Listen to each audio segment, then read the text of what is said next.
Tomando como referente a Chun, quien plantea que el aprendizaje es un cambio perdurable en la conducta o en la capacidad de comportarse de ciertas formas, el cual es el resultado de la práctica o de otras formas de experiencia.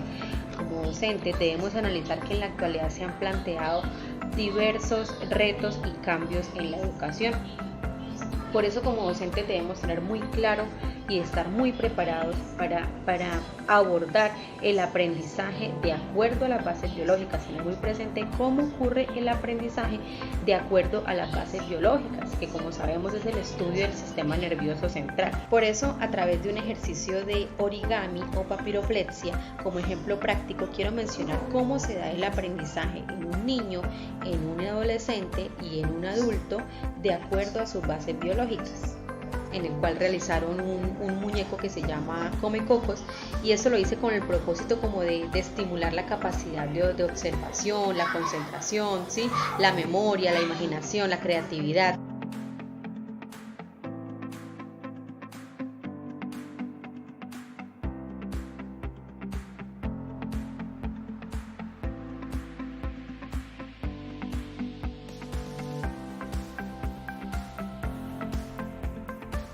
Este es mi Comecocos. No era lo que esperaba, pero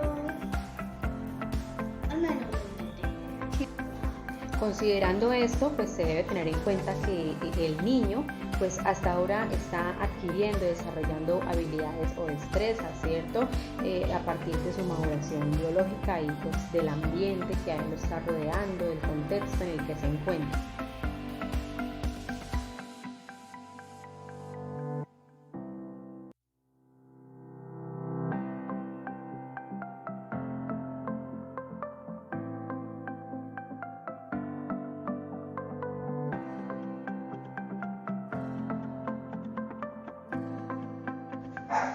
En cuanto a la adolescencia, todavía están en etapa de crecimiento, pero es ahí cuando presentan mayores cambios biológicos, ¿sí?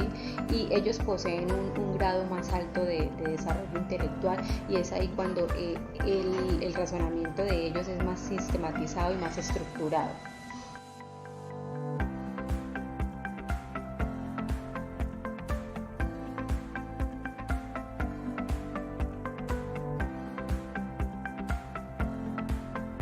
Y en cuanto a los adultos mayores, ¿sí? No se puede generalizar, pero debemos tener en cuenta que en la mayoría de casos, por su edad, ellos presentan como una desvalorización, como un deterioro progresivo en su desempeño, en sus saberes, en sus aprendizajes.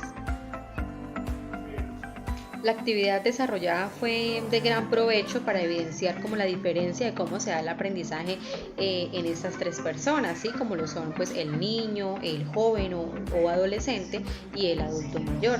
Entonces, en cuanto al niño, pues en cuanto al seguimiento de instrucciones y algunos detalles muy sencillitos en cuanto a motricidad fina, se le dificulta un poco, ¿sí? La persona, el adulto, sí lo hizo con mayor facilidad, ¿sí? No tuvo ninguna dificultad.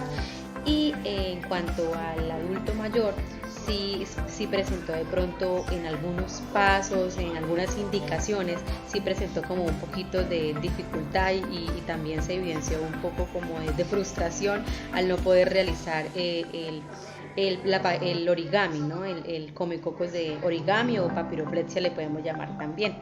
Desarrollar este tipo de actividades de manera repetitiva ayuda a incentivar, a fortalecer, a desarrollar lo que es la paciencia, la constancia y motivación en el aprendizaje.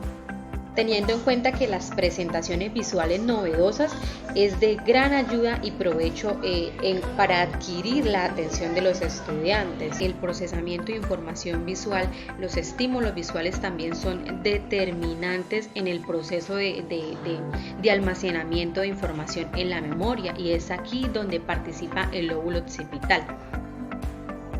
Y me parece muy importante resaltar lo que afirma Emma en la conversación con la cual se inicia el capítulo 2 del libro de teoría de aprendizaje de Chun, donde ella plantea que aunque muchas funciones cerebrales están localizadas, las distintas partes del cerebro participan incluso en las tareas más sencillas.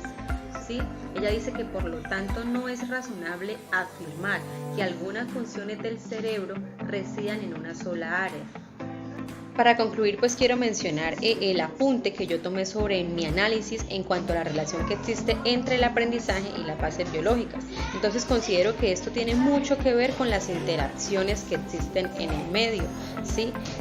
Nosotros como docentes, en nuestro rol como docente debemos conocer la estructura del cerebro, cómo funciona y el cerebro y todo su sistema, ¿cierto? El aprendizaje, por eso el aprendizaje depende de las estrategias que nosotros como docentes utilicemos para promover el aprendizaje, como lo llamamos, significativo, perdurable o a largo plazo en los estudiantes, ¿cierto?